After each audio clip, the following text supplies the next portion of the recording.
Hello viewers, welcome back. So இன்றைக்கி நம்ம வீடியோவில் பார்த்தீங்கன்னா ஒரு புது ஆன்கோயிங் அனிமையை பற்றி தான் பார்க்க போகிறோம். இந்த ஒரு அனிமையில் பார்த்தீங்கன்னா இப்போ தான் ஒரு 5 எபிசோடே பார்த்தீங்கன்னா வந்திருக்கு. ஸோ இந்த ஒரு அனிமையோடைய கான்செப்ட் எப்படி இருக்கும்னு சொல்லி பார்த்தீங்கன்னா, இந்த ஒன் பஞ்ச் மேன் இன்னும் ஒரு சில அனிமீஸில் பார்த்தீங்கன்னா இந்த ஹீரோ அகாடமின்னு சொல்லிட்டு இருக்கும் பார்த்தீங்களா. ஸோ அதே மாதிரியான கான்செப்ட் தான் இந்த ஒரு அனிமையிலும் இருக்கும். என்னென்னா இந்த ஒரு அனிமையில் பார்த்தீங்கன்னா அட்வென்ச்சரஸ் கில்ட் அப்படின்னு சொல்லிட்டு பார்த்தீங்கன்னா ஒரு கில்டு இருக்கும். ஸோ அதில் பார்த்தீங்கன்னா ஜாயின் பண்ணோங்கிறது தான் நம்ம ஹீரோடைய பல வருஷம் ஆசையாக இருக்கும். அதில் பார்த்தீங்கன்னா கிட்டத்தட்ட 14 வருஷமாக அந்த அட்வென்ச்சரஸ் கில்டில் ரிசப்ஷனிஸ்ட்டாக பார்த்தீங்கன்னா நம்ம ஹீரோ வேலை செஞ்சுருப்பான். திடீர்னு பார்த்தீங்கன்னா இவனுக்கு இந்த மாதிரி அதில் பார்த்தீங்கன்னா ஒரு அட்வென்ச்சரராக மாறணும்னு ஆசை வந்து இவன் பார்த்தீங்கன்னா அதுக்காக 2 வருஷமாக பார்த்தீங்கன்னா அந்த ஒரு கான்டினென்ட்லேயே ரொம்ப ஸ்ட்ராங்கான ஒரு குரூப் கிட்ட பார்த்தீங்கன்னா ட்ரைனிங் எடுத்துக்கிட்டு இருப்பான். அந்த ஒரு அட்வென்ச்சரராக ஆகிறதுக்காக இவன் கடைசியாக ஒரு அட்வென்ச்சரராக மாறினானா இல்லையா அப்படிங்கிறத பேஸ் பண்ணி தான் இந்த மொத்த அனிமையும் கொண்டு போவாங்கன்னு சொல்லி நினைக்கிறேன். சரி, ஓகே, ரொம்ப பேசி டைம் வேஸ்ட் பண்ணாம வாங்க ஸ்ட்ரைட்டா வீடியோக்குள்ள போலாம். எபிசோட ஸ்டார்டிங் சீன்ல நம்ம ஹீரோ வந்து பயங்கரமா அடி வாங்குறான். கிட்டத்தட்ட சாகுற நிலைமைக்கு பார்த்தீங்கன்னா போறான். பரவாயில்லையே, கடந்த 2 வருஷத்துல நீ ரொம்பவே முன்னேறி இருக்க, உனக்கு இந்த ரேங்க் எக்ஸாம் எல்லாம் ஒண்ணுமே இல்லை, நீ இப்படியே போனா கண்டிப்பா உன்னால அட்வென்ச்சரரா மாற முடியும் அப்படின்ற மாதிரி எல்லாம் சொல்லிக்கிட்டு இருக்காங்க. இவங்க யாருன்னு சொல்லி பார்த்தீங்கன்னா இந்த கான்டினென்ட்லேயே ரொம்ப ஸ்ட்ராங்கான குரூப்னு சொன்னால நம்ம ஹீரோக்கு ட்ரைனிங் தராங்கன்னு அவங்க தான் பார்த்தீங்கன்னா இவங்க. ஆனால் என்னதான் பண்ணாலும் என்னால உங்க அளவுக்கு ஸ்ட்ராங் ஆக முடியல நம்ம ஹீரோ சொல்றான். அப்படியே அங்க கட் பண்ணா இவன் இந்த எக்ஸாம் ரிஜிஸ்ட்ரேஷன் சென்டருக்கு பார்த்தீங்கன்னா வரான். அங்க பார்த்தீங்கன்னா ஒரு பொண்ணு, ஹாய் ரிக், என்ன ஞாபகம் இருக்கா, நீங்க என்ன கடந்த 2 வருஷத்துக்கு முன்னே இந்த ஒரு வேலையை ரிசைன் பண்ணிட்டு போயிட்டீங்க, அதுவே எனக்கு ரொம்ப ஆச்சரியமா இருக்கு. அதை விட பெரிய ஆச்சரியம் நீங்க வந்து அட்வென்ச்சரரா மாறணும்னு ஆசைப்படுறீங்களே, அதுதான். சரி, இந்த கடந்த 2 வருஷமா நீங்க என்னதான் பண்ணிட்டு இருந்தீங்க அப்படின்ற மாதிரி எலிசாங்கிற ஒரு பொண்ணு பாத்தீங்கன்னா கேக்குறா. அதுக்கு பாத்தீங்கன்னா நம்ம ரிக்கும், நான் மவுண்டெயின்ல பாத்தீங்கன்னா கடுமையா ட்ரைனிங் எடுத்துக்கிட்டு இருந்தேன், கண்டிப்பா நான் ஒரு ரேங்க் அட்வென்ச்சரரா மாறிடுவேங்கிற நம்பிக்கை இருக்கு. அது மட்டும் இல்லாம இந்த மாதிரி அட்வென்ச்சரரா மாறுறதுக்கு ஏஜ் எல்லாம் ஒரு தடையே கிடையாதுன்ற மாதிரி பேசிக்கிட்டு இருக்காங்க. இவங்க இப்படியெல்லாம் பேசிக்கிட்டே இருக்க சொல்ல அங்க பாத்தீங்கன்னா ஒருத்தன் குடிச்சிட்டு வந்துட்டு அந்த எலிசாங்கிற பொண்ணு கிட்ட தகராறு பண்ணுவான். இந்த மாதிரி ஃப்ரீயா இருக்கியா, ஃப்ரீயா இருந்தாவா நம்ம டேட்டிங் போலாம், நீ ஃப்ரீனா சொல்லு அப்படி இப்படின்னு சொல்லிட்டு தகராறு பண்ணிக்கிட்டு இருப்பான். அப்போ நம்ம ஹீரோ ஜஸ்ட் அவனை தொடதான் செய்வான். அதுக்கே பாத்தீங்கன்னா வாயிலேருந்து நுர தள்ளி மயக்க போட்டே வீந்துருவான். நம்ம ஹீரோ பாத்தீங்கன்னா ஒருவேளை ரொம்ப குடிச்சிருக்கானே அதனாலதான் இப்படி ஆயிட்டான் போல அப்படிங்கிற மாதிரி எல்லாம் நினைச்சிருவான். சரி, இந்த ரீக் உன்னுடைய எக்ஸாம் டிக்கெட் அப்படின்னு சொல்லிட்டு ஒரு டிக்கெட்டை தருவாங்க. அதில் பார்த்தா 4242ங்கிற ஒரு நம்பர் இருக்கும். என்ன ஒரு அன்லக்கியான நம்பர் அப்படின்ற மாதிரிலாம் யோசிச்சுக்கிட்டே வெளியே வருவான். அங்கே பார்த்தீங்கன்னா ரீநெட் அப்படிங்கிற ஒரு பொண்ணு வந்து, மாஸ்டர் உங்களுடைய எக்ஸாம் டிக்கெட் எல்லாம் வாங்கிட்டீங்களா அப்படின்னு கேட்குறா. இவ வேற யாருமே இல்லை, அந்த ஒரு கான்டினென்ட்டே ஸ்ட்ராங்கான ஒரு குரூப் இருக்கு பாத்தீங்களா, அதுல ஒரு மெம்பர் தான் இவளுடைய மாஸ்டர் தான். ஒரு பொண்ணு கிட்ட பாத்தீங்கன்னா பேசினே இருப்பான். அப்படியே பாத்தீங்கன்னா உள்ள காமிப்பாங்க, ஒருத்தன் குடிச்சிட்டு மட்டையா இருந்தான் பாத்தீங்களா, அவனுடைய வெஸ்ட்டை பாத்தீங்கன்னா காமிப்பாங்க. அதுல பாத்தீங்கன்னா இவனுடைய கையச்சு பாத்தீங்கன்னா அப்படியே பட்டிருக்கும். இவன் பாத்தீங்கன்னா ஜஸ்ட் சும்மா தான் தொட்டிருப்பான், அதுக்கே பாத்தீங்கன்னா கையச்சே பாத்தீங்கன்னா பட்டுட்டு இருக்கும். அதை பார்த்துட்டு அந்த எலிசாங்கிற பொண்ணு, ஒருவேளை இந்த ரிக்கு கை தொட்டானே அதனாலதான் ஆயிருக்குமோ அப்படின்ற மாதிரி எல்லாம் யோசிச்சுக்கிட்டு இருக்கான். இவ பாத்தீங்கன்னா இந்த மாதிரி எக்ஸாம் ஹால்குள்ள பாத்தீங்கன்னா போறான். இந்த மாதிரி எக்ஸாமில் பார்த்தீங்கன்னா இவனுடைய ஹைட்டு வெயிட் இதெல்லாம் செக் பண்ணிட்டு இருக்காங்க. அப்போ பார்த்தீங்கன்னா அந்த ஒரு எக்ஸாமினரும் இவனுடைய ஏஜ் பார்க்குறாங்க. பார்த்துட்டு அவங்களுக்கும் ஆச்சரியம், என்னது 32 வயசுல ஒருத்தர் அட்வென்ச்சரர் ஆகணும்னு ஆசைப்படுறாரா, சரி என்னமோ, பட் ஆனால் இவரை பார்த்தா 32 வயசான மாதிரியே தெரியலையன்ற மாதிரிலாம் யோசிச்சுட்டு இருக்காங்க. அப்படியே செகண்ட் டெஸ்ட்டுக்கு பார்த்தீங்கன்னா போகிறான். இந்த ஒரு கிறிஸ்டல் பால் மேலே பார்த்தீங்கன்னா நீங்கள் கை வைக்கணும், இந்த ஒரு பால் எந்த அளவுக்கு க்ளோ ஆகுதோ அதை வச்சு உன்னுடைய மன லெவலில் பார்த்தீங்கன்னா நாங்கள் செக் பண்ணுவோம் அப்படின்ற மாதிரி எல்லாம் சொல்லிக்கிட்டு இருக்காங்க. ஒருத்தர் மேலே ஒருத்தராக பார்த்தீங்கன்னா வந்து அந்த ஒரு கிறிஸ்டல் பால் மேலே கை வைக்கிறாங்க. அதில் பார்த்தீங்கன்னா ஒரு சிலருக்கு D+, C+, அதுக்குள்ளேயே பார்த்தீங்கன்னா வந்துக்கிட்டே இருக்கு. நம்ம ஹீரோ பார்த்தீங்கன்னா அடுத்து போய் கை வைக்க போகிறான். எல்லாரும் என்ன நினச்சோன்னா, சரி இவன் கை வச்சா பயங்கரமாக ஜொலிக்கும் போல நினச்சா சப்புன்னு பார்த்தீங்கன்னா முடிஞ்சிட்டு இருக்கோம். லைட்டே சின்னதாக ஒரு லைட் வந்து போயிட்டு இருக்கோம். அதை பார்த்துட்டு எல்லாரும் என்னது இது இவ்வளோ கம்மியான பவரான்னு சொல்லிட்டு F- குத்துருவாங்க நம்ம ஹீரோக்கு. அங்கே இருக்கிற எல்லாருமே பார்த்தீங்கன்னா நம்ம ஹீரோவை பற்றி சிரிப்பாங்க, அது F- ஒரு இதுவா அப்படின்னு. சரி, நம்ம ஹீரோ போனதுக்கப்புறம் நெக்ஸ்ட் ஆள் வந்து கை வைப்பான். பார்த்தா அந்த ஒரு கிறிஸ்டல் பாலே பார்த்தீங்கன்னா உடஞ்சி போயிடும்.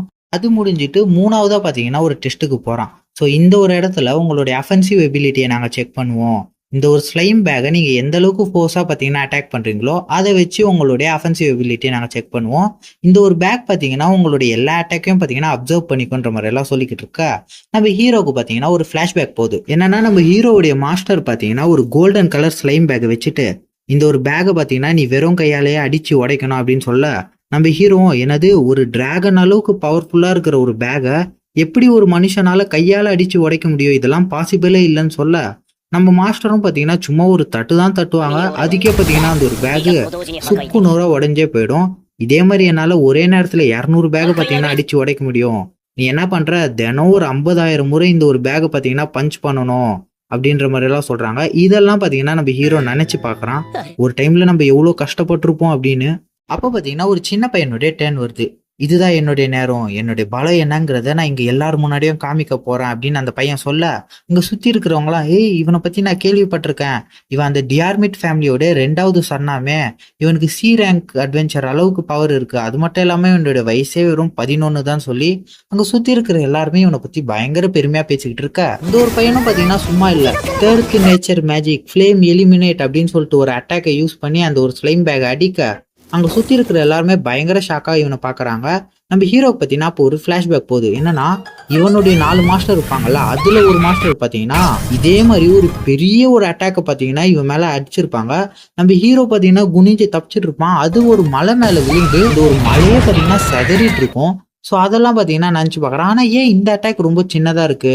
ஒருவேளை சின்னதா இருக்கிற அட்டாக் பாத்தீங்கன்னா பவர்ஃபுல்லோ இல்ல இந்த ஒரு அட்மாஸ்பியருக்கு ஏத்த மாதிரி இவன் அந்த அட்டாக்கை சின்னதாக்கி இருக்கானோ அப்படின்னு நல்லா யோசிச்சுட்டு இருக்கான்.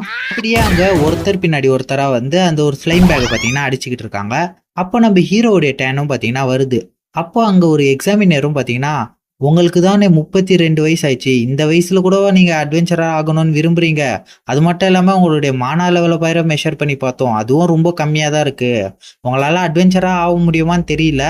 நீங்க வந்து குயிக் பண்றதுனா கூட குயிக் பண்ணிக்கோங்கன்ற மாதிரி எல்லாம் சொல்றாங்க. அப்போ நம்ம ஹீரோவுக்கு பார்த்தீங்கன்னா ஒரு ஃபிளாஷ்பேக் பார்த்தீங்கன்னா வருது. என்னன்னா இவன் பார்த்தீங்கன்னா அந்த ஒரு ஸ்லைம் பேக்கை 20,000 முறை பார்த்தீங்கன்னா தினம் பார்த்தீங்கன்னா பஞ்ச் பண்ணி இருந்திருக்கான். இவன் கை ஃபுல்லா ரத்தம் வந்தவொன்னு பார்த்தீங்கன்னா, சரி ஓகே இப்போ வேணா கிவ் அப் பண்ணிக்கோ, உன்னால ஒரே நாள் 50,000 முறை பஞ்ச் பண்ண முடியல போலன்னு அவங்க சொல்ல, இல்ல நான் கிவ் அப் பண்ண மாட்டேங்கிற மாதிரி எல்லாம் அப்போ அடிச்சு நின்றுருக்கான். அதெல்லாம் பார்த்து யோசிச்சு பார்த்து எமோஷனலா இந்த ஒரு ஸ்லைம் பேக் ஓங்கி ஒரு அடி அடிப்பான். அந்த ஒரு பேக் இருந்த இடமே தெரியாம போயிட்டு இருக்கும். அதை பார்த்து சுத்தி இருந்த எல்லாருமே பயங்கர ஷாக் ஆயிடுவாங்க. அந்த ஒரு சின்ன பையன் பாத்தீங்கன்னா, நான் தானே இங்க மாஸ்க் காட்டலாம்னு நினைச்சேன், இவன் என்ன இப்படி பண்ணிருக்கான், சரி பரவாயில்ல, அடுத்த மேஜிக் பாத்தீங்கன்னா டிஃபென்சிவ் மேஜிக்ல, ஸோ அதுல பாத்தீங்கன்னா எப்படியோ நான் தான் ஸ்ட்ராங்கா இருப்பேன், கண்டிப்பா அதுல இவனால என்ன தோக்கடிக்க முடியாதுன்ற மாதிரிலாம் யோசிச்சுக்கிட்டு போறான். இந்த ஒரு டெஸ்ட்லயும் நம்ம ரிக்கு சும்மாலாம் இல்லை. ஆப்போசிட்ல இருக்கிறவன் தேர்ட் நேச்சர் மேஜிக் யூஸ் பண்ண நம்ம ஹீரோ ரிக்கு first nature defence magic use பண்ணி அதை அசால்ட்டாக தடுத்துருவான். பரவாயில்லையே, இந்த மேஜிக்கை இவ்வளோ சுலபமாக தடுத்துட்டீங்க, சரி ஓகே அடுத்து நான் 5th நேச்சர் மேஜிக் யூஸ் பண்ண போகிறேன், நீங்களும் உங்களுடைய பவரை இன்க்ரீஸ் பண்ணிக்கோங்கன்னு அந்த ஆப்போசிட்டில் இருக்கிறவங்க சொல்ல, இது எப்படி சொல்கிறதுன்னு தெரியல, ஆனால் என்னால் ஃபர்ஸ்ட் நேச்சர் மேஜிக்கை மட்டும் தான் யூஸ் பண்ண முடியும், அதை பற்றி நீங்கள் கவலைப்படாதீங்க, இதை வச்சே நான் சமாளிச்சிருவேன் நம்ம ரிக்கு சொன்ன உடனே. இதே கேட்டவுடனே இவனும் கடுப்பாயிடுவான். என்ன நீ அவ்வளோ குறைச்சலாம் மதிப்பிட்டல, இந்த முறை உன்னை சும்மா விட மாட்டேன்னு சொல்லிட்டு இவனுடைய பெரிய அட்டாக் யூஸ் பண்ணி அட்டாக் பண்ண நம்ம ஹீரோ பார்த்தீங்கன்னா அதை அசால்ட்டாக தடுத்துருவான். இந்த ஒரு சத்தம் பார்த்தீங்கன்னா வெளியே நின்று இருந்த ராயல் கிங்ஸை சேர்ந்த ஃபர்ஸ்ட் ரேங்க் நைட்டான சில்வஸ்டருக்கு பார்த்தீங்கன்னா கேட்டுரும். என்ன நடக்குதுங்க, வழக்கமாக வர்ற சத்தத்தோட இப்போ அதிகமான சத்தம் வருது, இங்கே என்னதான் நடந்து நிற்குன்னு கேட்க இவங்களும் பார்த்தீங்கன்னா நம்ம ஹீரோவை பற்றி எக்ஸ்பிளைன் பண்ணிக்கிட்டு இருப்பாங்க. என்னது இவன் ஸ்லைம் பேக்கை ஒரே அடியில் அடித்து உடச்சிட்டானா, அதுவும் இவனுக்கு 32 வயசு ஆகுதான்னு சொல்லிட்டு அவனை பற்றி பேசிகிட்டு இருப்பாங்க. இதுக்கு அடுத்து பார்த்தீங்கன்னா ஒரு ரிட்டன் எக்ஸாம் பார்த்தீங்கன்னா வச்சிருப்பாங்க. ஸோ அதுலேயுமே நம்ம ஹீரோ ரொம்ப நல்லாவே பர்ஃபார்ம் பண்ணியிருப்பான். ஏன்னா கடந்த 14 வருஷமா இவன் இதே கில்டில் தானே ரிசப்ஷனிஸ்டாக வேலை செஞ்சுட்டு இருந்திருக்கான். ஸோ அதனால அதில் கேட்ட எல்லா கொஸ்டினுமே இவனுக்கு ரொம்ப சுலபமாக இருந்திருக்கும். இதை பற்றி எல்லாம் பார்த்தீங்கன்னா ரீநெட்டுங்கிற அந்த ஒரு பொண்ணு கிட்ட பார்த்தீங்கன்னா எக்ஸ்பிளைன் பண்ணிக்கிட்டு இருக்கான். அந்த இடத்துக்கு பார்த்தீங்கன்னா அந்த ஒரு சின்ன பையனும் வரான். அப்போ அந்த ஒரு இடத்துக்கு அந்த ஒரு சின்ன பையன் வர நம்ம ரிக் இருந்துக்கிட்டு, வாப்பா உன் பேர் என்னமோ எண்ணில் ஆரம்பிக்குமே அப்படின்னு யோசிக்க, என் பேர் ஃப்ரீட், அது மட்டும் இல்லாம என் பேர்ல எந்த இடத்துலயுமே எண்ணு வராது அப்படின்னு சொல்லி கத்த நம்ம ரிக் இருந்துகிட்டு, சரி சரி ஏன் கோவப்படுற, ஒருவேளை உங்க அப்பா அம்மாவை தொலைச்சிட்டியா, சரிவா நான் போய் கொண்டு போய் விட்டுற அப்படின்னு சொல்ல இந்த சின்ன பையன் இருந்துட்டு அழுதுகிட்டு, நான் தான் இந்த இடத்துல மாஸ்க் காமிக்கலாம்னு நினைச்சேன், ஆனா எல்லாருமே ஒன்னதான் கவனிக்கிறாங்க, நீ தான் பெரிய ஆளுன்னு பாக்குறாங்கன்னு சொல்லி அழ ஆரம்பிச்சுட்டான். அதை பார்த்துட்டு நம்ம ஹீரோக்கு என்ன பண்றதுன்னே புரியல. சரி சரிப்பா அழாதப்பா, நான் என்னப்பா பண்றது அப்படின்னு சொல்லி நிற்க அந்த ஒரு இடத்துக்கு ஒரு பொண்ணு வந்து, யார் என் தம்பியை அழ வச்சது, என்னுடைய பேரு ஆஞ்சலிகா, நான் டெர்மேட் ஃபேமிலியோட ஃபர்ஸ்ட் டாட்டர் அப்படின்னு சொல்ல இந்த ஒரு குட்டி பையனை இருந்துகிட்டு, அக்கா அக்கா அந்த ஒரு 40 வயசு ஆளு என்ன ரொம்ப தொல்லை பண்றாரு அப்படின்னு சொல்றான். நம்ம ரிக் இருந்துட்டு கடுப்பாயிட்டு, எனக்கு வெறும் 30 வயசு தான் ஆகுது, உனக்கு புரியுதா இல்லையா அப்படின்னு சொல்ல அந்த ஒரு பொண்ணு இருந்துட்டு, சரி விடு விடு, இந்த வயசானவங்களே இப்படிதான் சொல்ல, உங்களுக்கு புரியுதா இல்லையா, எனக்கு வெறும் 30 வயசு தான் ஆகுதுன்னு சொல்லிட்டு நம்ம ஹீரோ பயங்கரமா கத்துறான். உடனே அந்த ஒரு பொண்ணு பாத்தீங்கன்னா அவ கையில இந்த க்ளவுஸை கழட்டி நம்ம ஹீரோ மேல பாத்தீங்கன்னா தூக்கி போடுறா. அவனை பாத்தீங்கன்னா என்னமா இது, கொஞ்சம் கூட மரியாதை தெரியாதா அப்படின்னு சொல்லிட்டு அந்த க்ளவுஸ் எடுத்து அவ கையில தர போறா.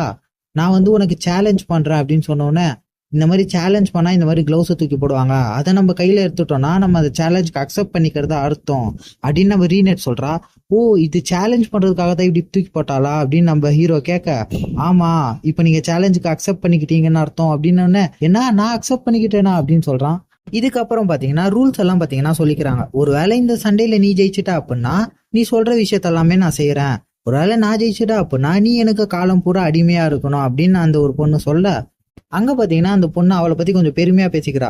நான் இந்த செகண்ட் கிளாஸ் ராயல் நைட்டை சேர்ந்தவ, எனக்கு ஒன்னு தோக்கடிக்கிறதெல்லாம் ரொம்ப சுலபம் அப்படின்னு சொல்ல, நம்ம ரீநைட் இருந்துட்டு, மாஸ்டர் இவ பாத்தீங்கன்னா செகண்ட் கிளாஸ் ராயல் நைட்டை சேர்ந்தவலாம், அப்படி பார்த்தா இவ கண்டிப்பா பி ரேங்க் அட்வென்ச்சரர் அளவுக்கு ஸ்ட்ராங்கா இருக்கணும் அப்படின்னு சொல்லணும்னு நம்ம ரிக் இருந்துட்டு, ஏன்னா பி ரேங்க் அட்வென்ச்சர் அளவுக்கு இவ ஸ்ட்ராங்கா, நான் இப்பதான் வந்து எஃப் ரேங்க் அட்வென்ச்சராகவே மாற பாக்குறேன், என்னால எப்படி இவ்வளவு தோக்கடிக்க முடியும்னு சொல்லிட்டு பயங்கரமா கதற ஆரம்பிச்சிடுறான். உடனே ரீநெட் இருந்துகிட்டு, மாஸ்டர் உங்களுக்கு ஞாபகம் இல்லையா, நீ எந்த மாதிரி எல்லாம் ட்ரைனிங் எல்லாம் அனுபவிச்சிருக்கீங்க, எவ்வளவு கஷ்டம் எல்லாம் அனுபவிச்சிருக்கீங்க, அதுக்கு முன்னே இதெல்லாம் ஒரு சாதாரண விஷயம் அப்படின்னு சொல்ல, இவனும் பாத்தீங்கன்னா கொஞ்சம் மோட்டிவேட் ஆயிட்டு அவங்க கிட்ட சண்டைக்கு போறான்.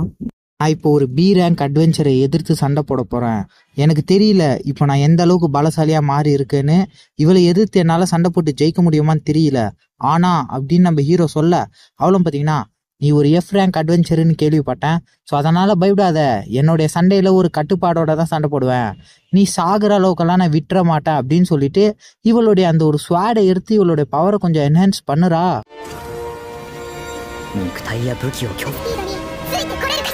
இந்த ஒரு டெஸ்ட்லயும் நம்ம ரிக்கு சும்மாலாம் இல்லை, ஆப்போசிட்ல இருக்கிறவன் தேர்ட் நேச்சர் மேஜிக் யூஸ் பண்ண நம்ம ஹீரோ ரிக்கு first nature defence magic use பண்ணி அதை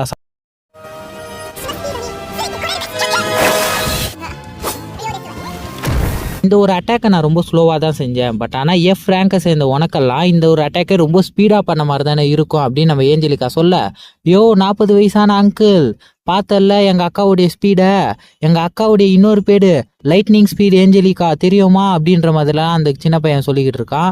போன முறை மிஸ் ஆயிடுச்சு, பட் ஆனால் இந்த முறை மிஸ் ஆகாதுன்னு ஸ்பீடாக வர, பட் ஆனால் நம்ம ஹீரோ கணக்கு இது எப்படி தெரியுதுன்னா பயங்கர ஸ்லோவாக ஸ்லோ மோஷனில் நடந்து வர்ற மாதிரி தான் தெரியுது அவன் கண்ணுக்கு. அவன் பார்த்தீங்கன்னா யோசிக்கிறான், என்னது இது இவ இவ்வளோ ஸ்லோவாக வரா, இதையா லைட் ஸ்பீடுனாலாம் பில்டப் பண்ணாங்க அப்படின்னு யோசிச்சுக்கிட்டே இருக்க சொல்ல, இவன் பார்த்தீங்கன்னா அந்த அட்டாக்கை அசால்ட்டாகவே டாச் பண்ணி விட்டுருவான். சரி நான் மறுபடியும் ட்ரை பண்றேன்னு மறுபடியும் பாத்தீங்கன்னா ட்ரை பண்ணுவா. இந்த முறை கூட பாத்தீங்கன்னா நம்ம ஹீரோ கண்ணைக்கு இவ ரொம்ப ஸ்லோவா தான் தெரியுறா, ஒருவேளை நம்ம ஸ்ட்ராங் ஆயிட்டோமா இல்ல இவ வீக் ஆயிட்டாளா அப்படின்னாலாம் நம்ம ஹீரோ யோசிச்சுக்கிட்டே இருக்க சொல்ல, அவ கால் பாத்தீங்கன்னா தடிக்கு விழுந்து அந்த பொண்ணு பாத்தீங்கன்னா உருண்டுகிட்டே வந்து ஒரு செவுத்துல பாத்தீங்கன்னா போயிட்டு மோதிடுவா, அந்த ஒரு கத்தியை பாத்தீங்கன்னா கொண்டு போய் சொருகிடுவா. நம்ம ஹீரோ பாத்தீங்கன்னா இதுவே ஒரு அட்டாக்னு நினைச்சுப்பா, அவளுக்கு கால் தடுக்குனதெல்லாம் இவனுக்கு தெரியாம இதுவே ஒரு அட்டாக் தான் போல, பரவாயில்ல ரொம்ப பெரிய ஆள் தான் போல அப்படின்ற மாதிரி யோசிச்சிருக்க, நல்ல வேலை நம்ம கால் தடிக்கு தான் விழுந்தோங்கிறத அவன் கவனிக்கல, இதுவே ஒரு அட்டாக்ன்னு தான் அவன் நினைச்சுக்கிட்டு இருக்கான், இதை இப்படியே மெயின்டைன் பண்ண வேண்டியதுதான் அந்த பொண்ணு நினைக்கிறா. எப்படியோ என்னோட அட்டாக்கெல்லாம் தடுத்துட்ட போல, பட் ஆனா இப்போ நான் பயன்படுத்த போற அட்டாக் உன்னால தடுக்க முடியாது, ஏன்னா இதுக்கு முன்ன பயன்படுத்தினதோட இந்த அட்டாக்கோடைய ஸ்பீட் ரொம்பவே அதிகமா இருக்கும், ஆனா இதை என்னால வெறும் 3 முறை தான் பயன்படுத்த முடியும்னு சொல்லிட்டு பிளிங்க் ஸ்டெப் லோட்டா அப்படிங்கிற ஒரு அட்டாக்கை பார்த்தீங்கன்னா பயன்படுத்துறா. ஆனா அப்பயுமே கூட நம்ம ஹீரோ கண்ணுக்கு பெரிய வித்தியாசம்லாம் தெரியல, என்னது இது மின்னத்தோட ஏதோ பல மடங்கு ஸ்பீடான அட்டாக்ன்றான், ஆனா பாத்தீங்கன்னா எனக்கு பெரிய வித்தியாசமே தெரியலன்னு சொல்லிட்டு அந்த ஒரு அட்டாக் டாச் பண்ண, என்னது இது இதுக்கெல்லாம் வாய்ப்பே கிடையாது, இந்த ஒரு அட்டாக் இவன் எப்படி டாச் பண்ணா, இதுக்கு மேல என்கிட்ட இந்த அட்டாக்கை 2 முறை தானே பயன்படுத்த முடியும், சரி பரவாயில்ல இன்னொரு முறை ட்ரை பண்ணுவோம், இவன் அந்த ஒரு அட்டாக்கை மறுபடியும் ட்ரை பண்ண, அந்த அட்டாக்குமே பாத்தீங்கன்னா இவன் அசால்ட்டா டாச் பண்ணி விட்டுறான். இவன் மறுபடியும் 3வது முறை அட்டாக் பண்ண வர, சரி இதுக்கு மேல நம்ம பொறுமையா இருந்தா வேலைக்கு ஆகாது, நம்மளும் சண்டை போட வேண்டியதுதான் சொல்லிட்டு ஓங்கி அடிக்க வரான். இவன் யாரா இவன் இந்த மாதிரி எல்லாம் அடிக்கிறான், அந்த ஒரு அடி மட்டும் என் மேல பட்டு இருந்துச்சு கண்டிப்பா நான் போய் சேர்ந்துட்டு இருப்பேன், இவன் நிச்சயமா சாதாரண ஆளு கிடையாது அப்படின்ற மாதிரி எல்லாம் இவன் நினைச்சுக்கிட்டு பயத்துல சரி போனா போது, நீ என் அட்டாக் எல்லாம் நல்லாவே டாச் பண்ணல, அதுக்காக பாத்தீங்கன்னா நான் போனா போதுன்னு இந்த இடத்துல விட்டுட்டு போறேன், நீயே ஜெயிச்சதா வச்சுக்கோன்னு சொல்லிட்டு இவ அலேக்கா அங்க வந்து எஸ்ஸாவை பாக்குறா. சரி ஓகே, நீங்க தானே இந்த மேட்ச் ஸ்டார்ட் ஆகுறதுக்கு முன்ன சொன்னீங்க யாரு ஜெயிக்கிறாங்களோ தோக்குறவங்க சொல்ற பேச்சை கேட்கணும்னு, அப்போ நீங்க சொன்ன ரூல்ஸ் படி இப்போ நீங்க எனக்கு காலம் பூரா அடிமையா இருக்க போறீங்களான்ற மாதிரி கேட்ட உடனே இந்த பொண்ணுக்கு என்ன பண்றதுன்னு தெரியாம அந்த ஒரு இடத்த விட்டு பயங்கர ஸ்பீடா ஓடிடுறா. இந்த ஒரு மேட்ச்ல ஓடின ஸ்பீடை விட இங்க பாத்தீங்கன்னா ரொம்ப ஸ்பீடா ஓடி அங்கிருந்து தப்பிச்சு போயிடுறா. இதெல்லாம் நடந்து முடிஞ்சதுக்கு அப்புறம் நம்ம ரீனேட் வந்துட்டு நம்ம ரிக்கி கிட்ட பாத்தீங்கன்னா இந்த மாதிரி சொல்லிக்கிட்டு இருக்கான். உங்களுடைய மீதி 3 மாஸ்டர்ஸும் பாத்தீங்கன்னா நாளைக்கே இந்த இடத்துக்கு வராங்களாம், வந்து நீங்க என்னதான் பண்ணி நிக்கீங்கன்றத பார்க்க போறாங்களான்னு சொன்ன உடனே இவன் பாத்தீங்கன்னா பயங்கர ஷாக் ஆகி நிக்கிறான். அதே இடத்துல பாத்தீங்கன்னா இந்த ஒரு எபிசோடையும் பாத்தீங்கன்னா முடிக்கிறாங்க. இந்த ஒரு அனிமையை பத்தின உங்களுடைய கருத்து என்னன்றதை மறக்காம கீழே கமெண்ட் பாக்ஸ்ல கமெண்ட் பண்ணுங்க. அப்புறம் இதே மாதிரி நம்ம வேற எந்த அனிமையை பத்தி பேசலாங்கிறதையும் கீழே கமெண்ட் பாக்ஸ்ல கமெண்ட் பண்ணிடுங்க. இந்த வீடியோ பிடிச்சிருந்தா ஒரே ஒரு லைக் போட்டு மறக்காம நம்ம சேனலை சப்ஸ்கிரைப் பண்ணி வச்சுக்கோங்க. And then bye guys.